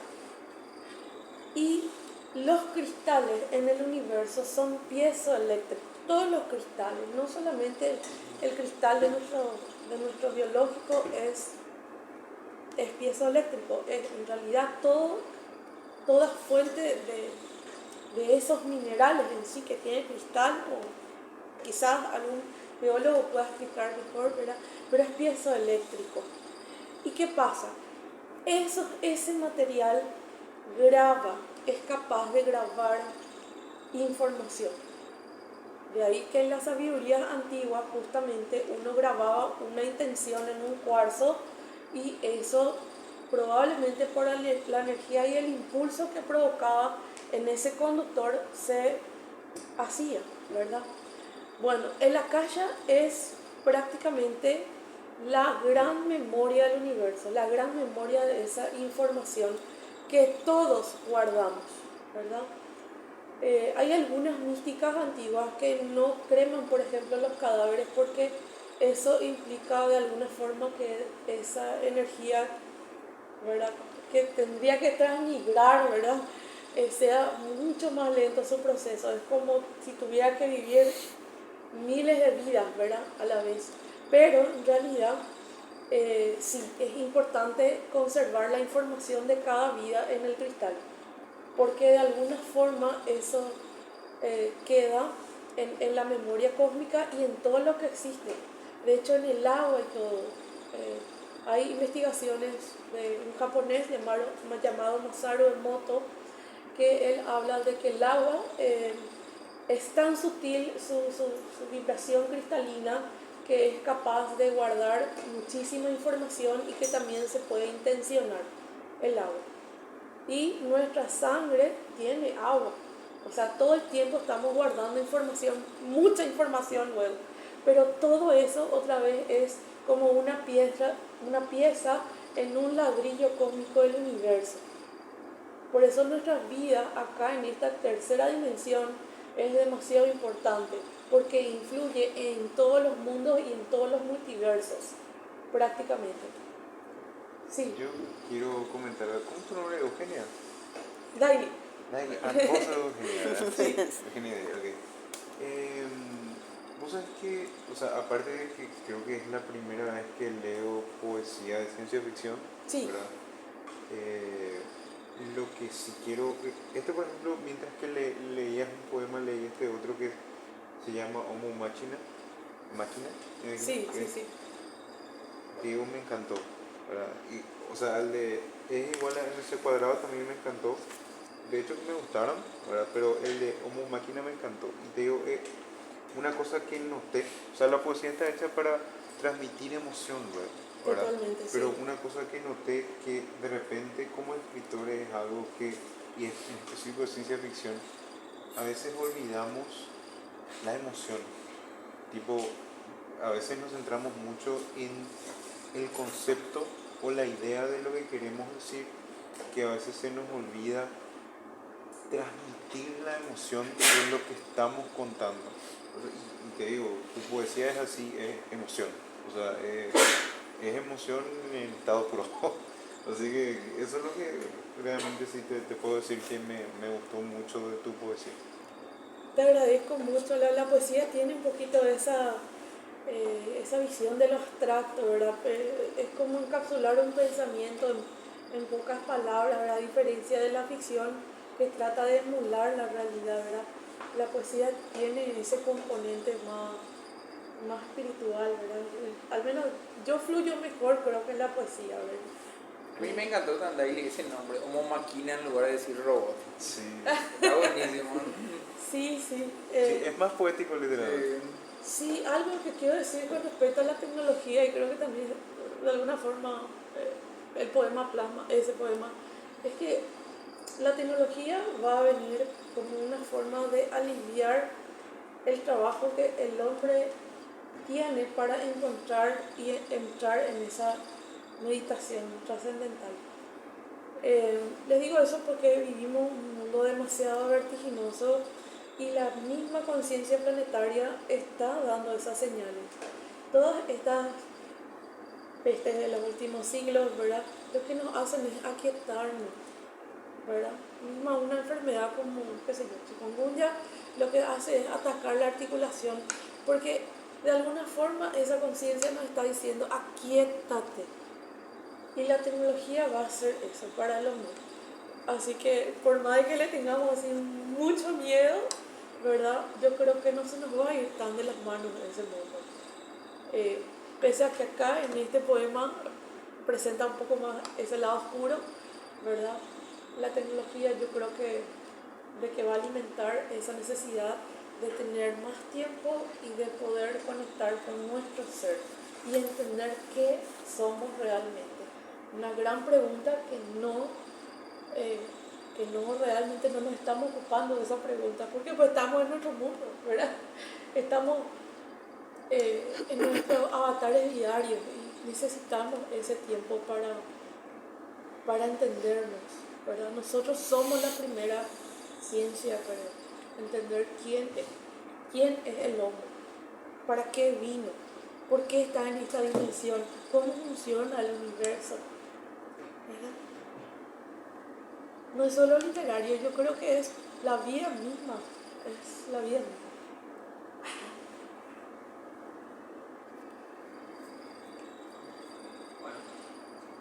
No sé si quieres preguntarle, papá. Yo tengo una pregunta, pero destaco mucho más esa capacidad de tocar así diferentes ramas como la espiritualidad, la física cuántica, la ciencia ficción, para hacer todo y volver lo poético, ¿sabes? Me parece muy admirable. Es que se fusionan perfectamente. Este libro, el libro El Esplendor, que les digo, la verdad que es una lectura muy recomendable. Ahí, por ejemplo, habla de que los ángeles, ¿verdad? Iconográficamente los ángeles no son lo que nosotros nos imaginamos a los ángeles. Los ángeles son las inteligencias planetarias. ¿Qué pasa? Que los planetas tienen frecuencias electromagnéticas que nos influyen. ¿Por qué? Porque somos de alguna forma el mismo componente, ¿verdad? El hombre es carbono, mayormente es carbono, y también es agua, ¿verdad? Pero somos del polvo de las estrellas. Y si dos materiales en el universo tienen afinidad tal, ¿verdad? ¿Qué no va a hacer, por ejemplo, una frecuencia como la luna en el agua que mueve las corrientes marinas, ¿verdad? ¿O qué no va a hacer una inteligencia como Saturno en nuestra molécula? Si somos carbono, somos estrellas, somos supernovas, ¿verdad? También, ¿verdad? Entonces, esos son los ángeles. Por eso el ángel es como es el ángel y es el demonio, porque conforme vibra nuestra frecuencia energética, también ellos responden a eso, ¿verdad? Responden a esa frecuencia. Es muy loco, pero se fusiona perfectamente la espiritualidad con la ciencia. Sí, exactamente. Son muchas maneras de explicar la misma cosa.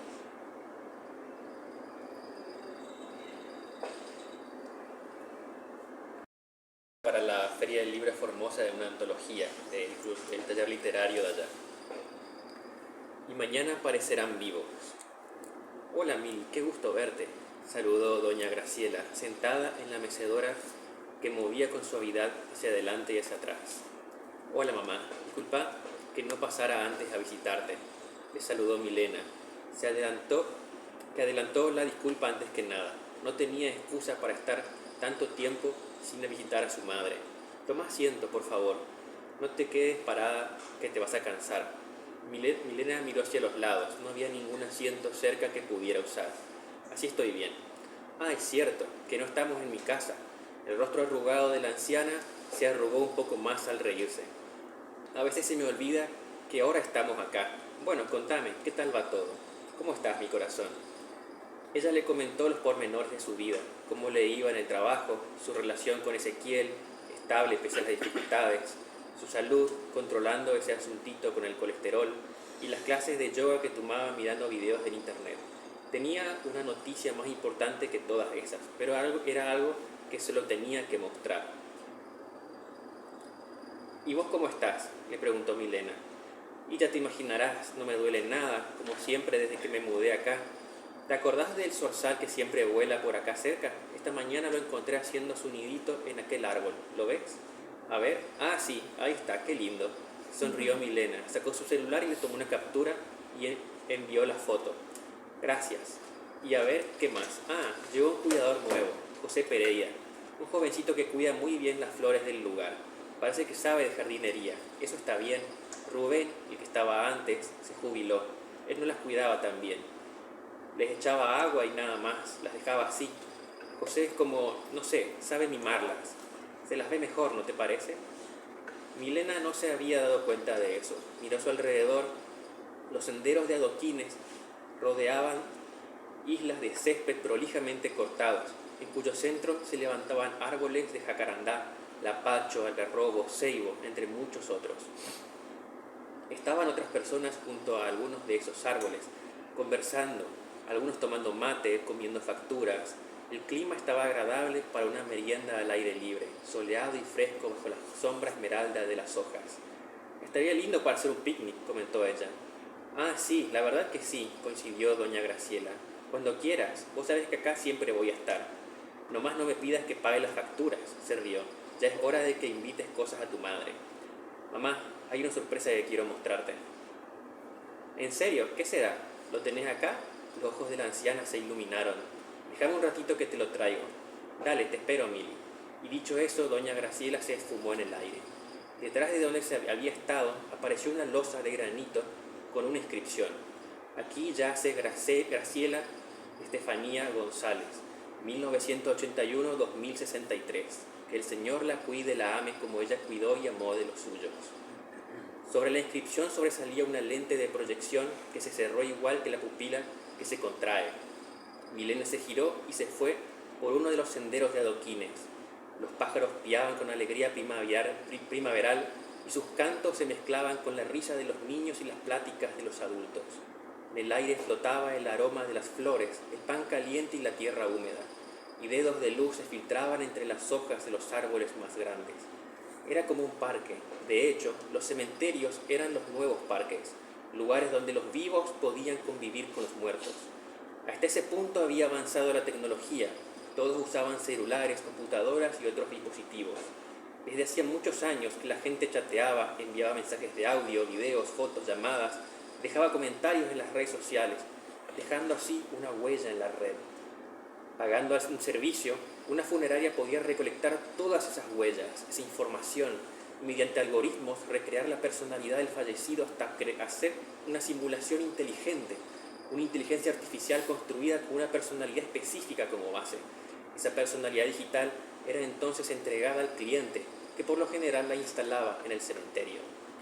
Milena apenas podía creer que antaño los cementerios fuesen lugares tristes, tétricos y silenciosos.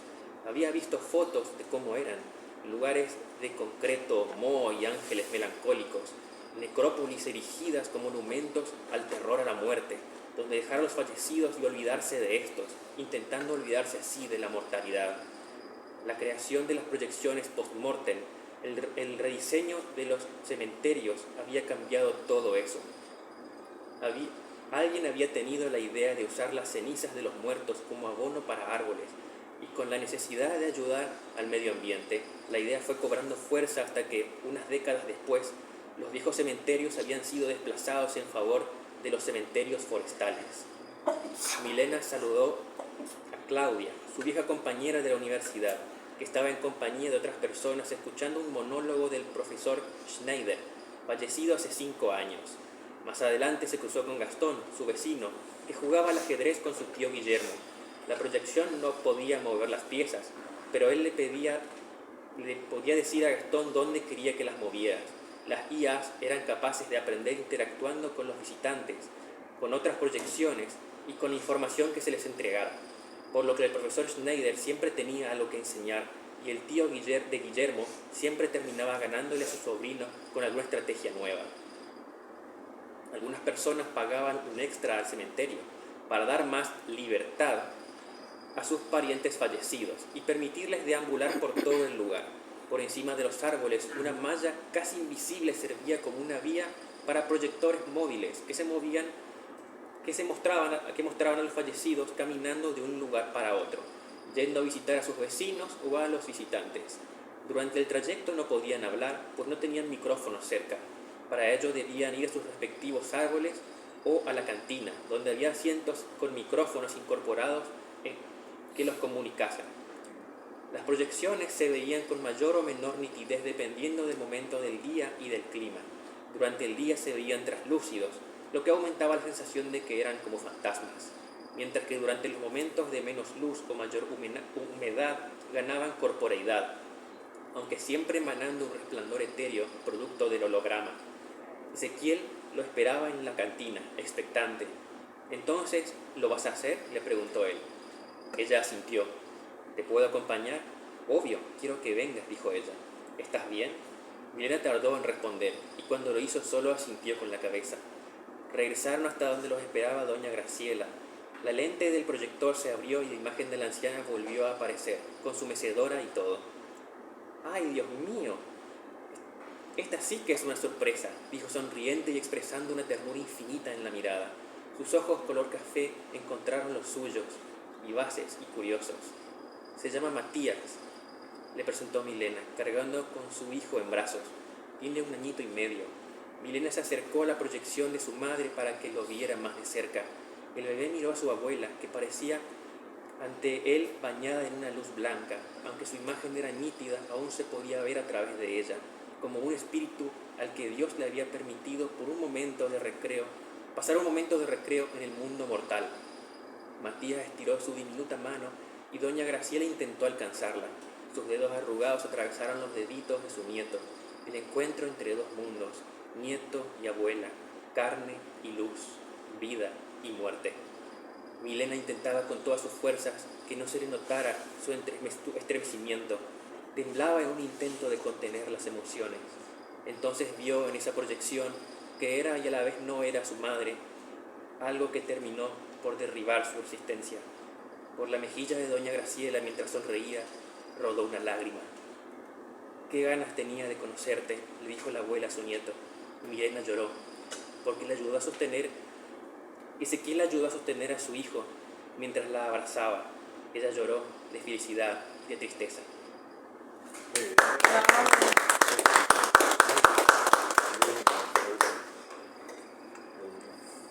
Sí, ahí tienes la emoción. Se puede. Buenísimo. Muy bien. Y muy buena la idea también. Sí, original.